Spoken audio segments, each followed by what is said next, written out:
Assalamualaikum warahmatullahi wabarakatuh. Saya kembali membuat video hari ini dan saya khusus ingin membahas soal TWK yang berlangsung di lembaga KPK. Saya geli sendiri, pengen ketawa melihat respon banyak orang tentang pelaksanaan TWK pada pegawai KPK. Padahal itu hal yang lumrah dan berlaku umum di semua lembaga-lembaga negara. Saya jadi ingat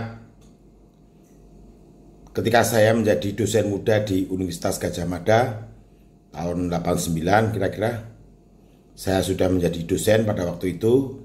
Saya dan rekan-rekan segenerasi saya dipanggil Dekan Fakultas Teknik pada kala itu, yaitu Profesor Bomo Wikantioso, diberi masukan, nasihat.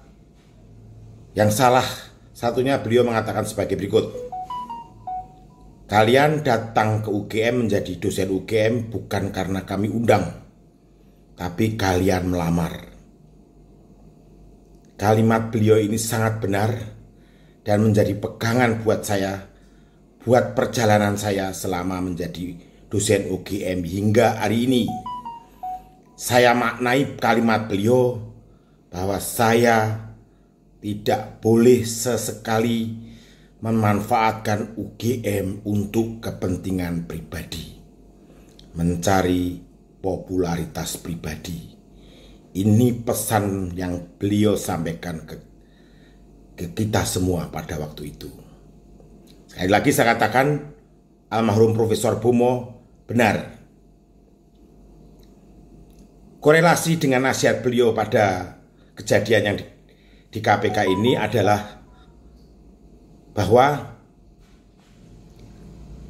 membangun suatu komitmen, integritas pada suatu lembaga adalah hal yang sangat penting.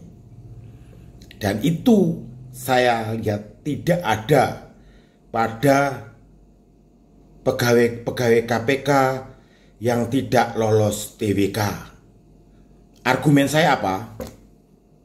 Argumen saya adalah sebagai berikut. Sudah saya rangkum.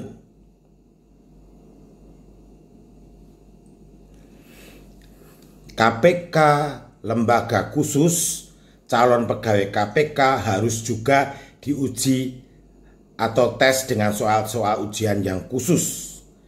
Ini lumrah. Ujian TWK untuk pegawai KPK tentu saja tidak sama dengan ujian TWK yang berlaku di tempat lain yang tidak menuntut kemampuan dan keterampilan khusus seperti KPK. KPK adalah lembaga negara yang sangat strategis. Tentunya persyaratan khusus menjadi sesuatu yang sangat diperlukan. Ya, sekali lagi, legitimasi dari ujian TWK adalah karena KPK adalah lembaga strategis negara. Yang kedua, saya cermati materi ujian atau tes sifatnya rahasia. Tetapi calon pegawai KPK membocorkan kepada publik soal tes tersebut.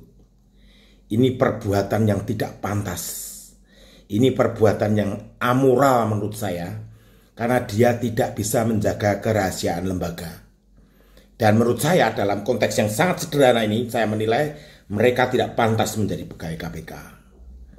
Karena KPK itu menyimpan rahasia negara. Dengan perilaku seperti itu, bukan KPK tempat mereka untuk berkarir. Mungkin saya terlalu dini mengambil kesimpulan, tapi argumen saya sangat rasional. Mereka tidak pantas bekerja di KPK.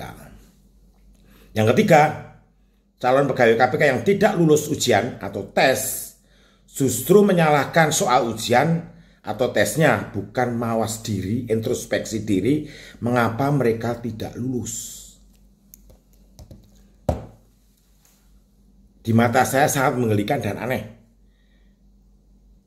Bagaimana kalau itu terjadi pada mahasiswa saya kasih soal ujian, kemudian dia tidak lulus, kemudian dia mengumpat-umpat saya, mengatakan Pak Bagas soalnya terlalu sulit, Pak Bagas soalnya tidak sama dengan selama ini diajarkan di kelas, Pak Bagas ini perilaku apa ini? Mestinya mawas diri, oke saya kurang, saya harus effort lebih banyak, dan seterusnya.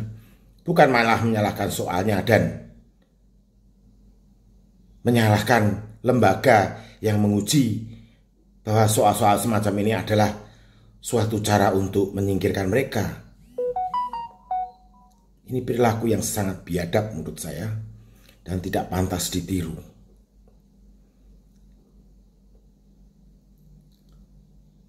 Saya sependapat dengan Presiden Jokowi untuk diadakan sekolah kedinasan untuk membina mereka, kalau masih bisa dibina, membina mereka untuk kembali menjaga komitmennya terhadap lembaga KPK dan membangun integritas moral mereka untuk tetap lurus pada visi dan misi KPK.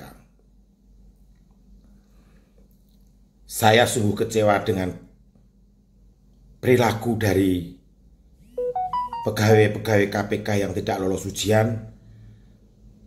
Mereka mencoba melawan dengan melakukan manuver-manuver yang tidak elok, tidak pantas, dan tidak bermoral. Terima kasih. Assalamualaikum warahmatullahi wabarakatuh.